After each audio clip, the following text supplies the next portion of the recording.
evening, ladies and gentlemen, and this is episode 2 of Unheard America. Last week on my show, wrong audience. Last week on my show, um, I talked about single parenting and the fathers that are single parents. Today on my show, I will be talking about drugs, the good, the bad, and the hideous. Okay?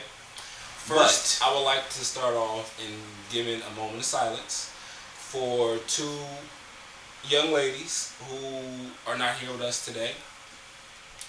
One is named Sanaya Cunningham, and one is named Elizabeth Furing. Their stories are just incredibly sad, and I'm not going to go into that right now because my show is not focused on that. But for Elizabeth Furing, you can donate to her GoFundMe account at www.gofundme.com/ELLAFUEHRING. All right. Now, that moment of silence.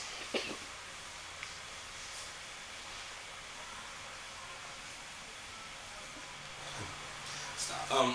I've decided to touch base on this subject because in recent years of my life, I've seen people in younger, the younger, how can I put this? I've seen people younger than me basically strung out, and it's not a good thing.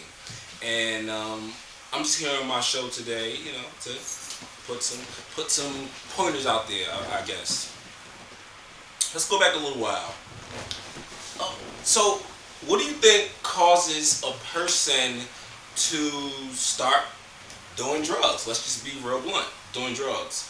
Okay. I think at a young age, I think what's wrong nowadays, and the reason why kids are so young doing things they have no business doing, is because the family isn't present in their life. Back in the days in the 90s, the families were usually around. So you would go to your cousin's house, or you would go to your aunt's house, or your uncle's house.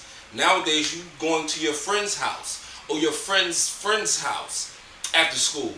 And that it's a difference between your kids hanging out, than your kid leaving school and doing something. I'm not talking about 5th and 6th graders, maybe, but I'm not talking about them right now.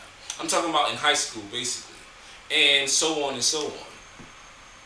I just think that at a young age, I think that kids need to be more involved in their family, because family is always important. And family, you have your family members now, they might be a little separated here and there, but I think family is what makes people whole. That bloodline, that makes people whole. Yes, we're all the same. We all created the same way. But I think your family, that bloodline, I think that's there for a purpose. I use my family at all times. When things are not going well, I call my family. There's nobody else I can really talk to, because there's nobody else I really, that really knows you but your family. Okay? Drugs, they alter the mind. A lot of people think just as simple as marijuana is something that you can control. But actually, that's another thing. It can control you if you let it. It really can. And it's not a good thing. Okay, like for instance, I knew this one man who he lived in the building next to my aunt when she lived in East Orange.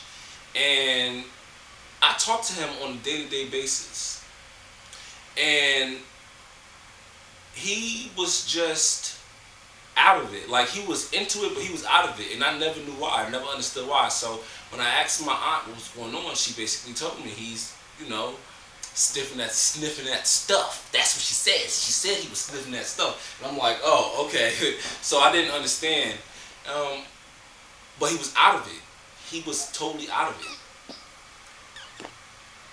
Drugs can manipulate the mind in a number of different ways. And it's only a matter of time before you are a victim of a drug addiction. And it could be just as small as a Tylenol, or just as small as It could be just as small as a Tylenol. Let's just put it out there like that. Um, some of the effects of drug use has really spiraled out of control. You have people who are now um, taking bath salt. How is that a drug? Why are humans doing this? I really don't understand. I really don't understand. We as a people, we would never have control over the next generation if we keep letting each generation that we have slip. Our generation has slipped, which means that the generation now, they look up to us. They really do. And are we going to sit out there and maybe if it's your addiction, let it be your addiction. Don't let it be the world's addiction. I can't. I would say. Like, how can I put this? Like, it's not good to do it, but if you are doing it, don't let the people around you like see that, especially younger folks. You don't want them to grow up because kids are really they can be manipulated because they're young, so you don't want to do that.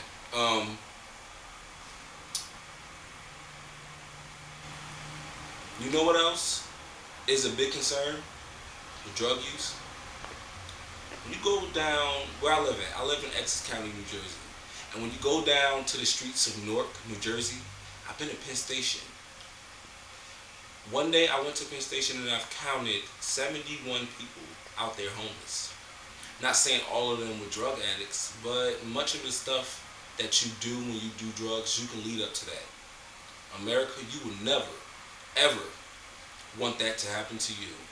It was a very, very, very horrible situation for me. I've never seen so many people just out there and nobody cares about them. But that's just all the effects of drug use. Not, like I said, maybe not all homeless people do drugs, but the majority that I've seen do drugs. And it's not a good thing. Now, I don't know the different types of drugs because I'm not really into that stuff. But it's a bad thing. I have a question from one person, Charlie Stanton of Scranton, Pennsylvania. How do you feel about the war on drugs in America at this time? There is no war on drugs. You cannot. I mean, there is a war on drugs, but for me, there is not one. Because these people, as a whole, it's just messed up. As a whole, it's messed up. Now, granted, there are people outside who try their best to get people, little organizations to get people to stop doing drugs, but it's not as a whole. You don't see too many campaigns. You see, like flyers and stuff, like billboards. You don't see too many things that say, don't do drugs. Now, I remember back in the days, there was this saying about it. It was called, it was a commercial. How did it go?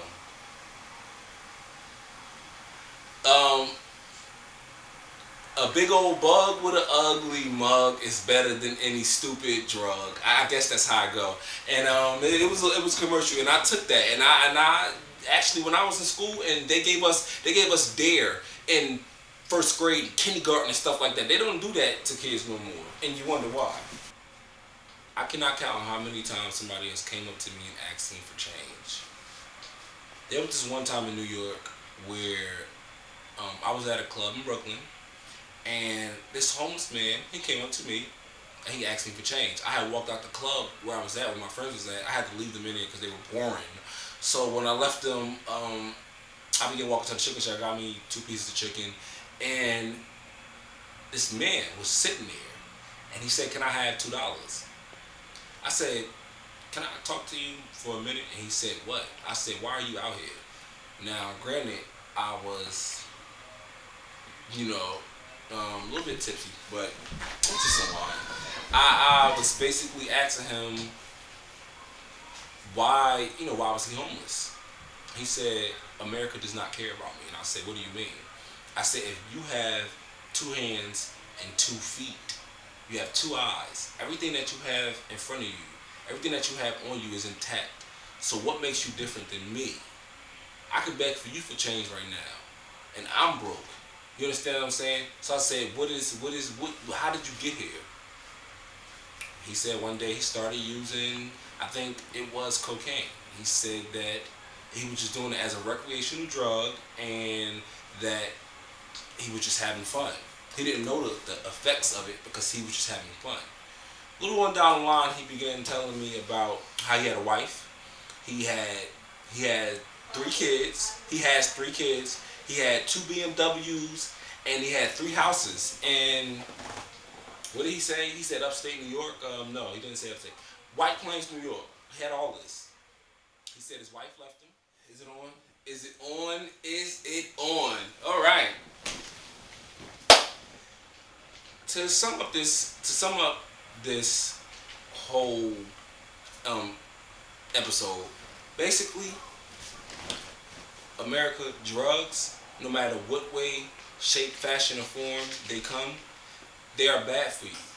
Whether it's marijuana, cocaine, or whatever other substances that people do, they're bad for you. Don't let them overtake your life to the point where you cannot come back from it. Because it will do that to you.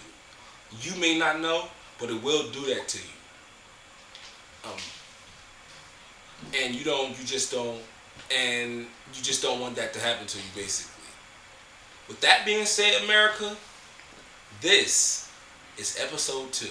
And this is Unheard America. And I hope and pray that you all have an outstanding day.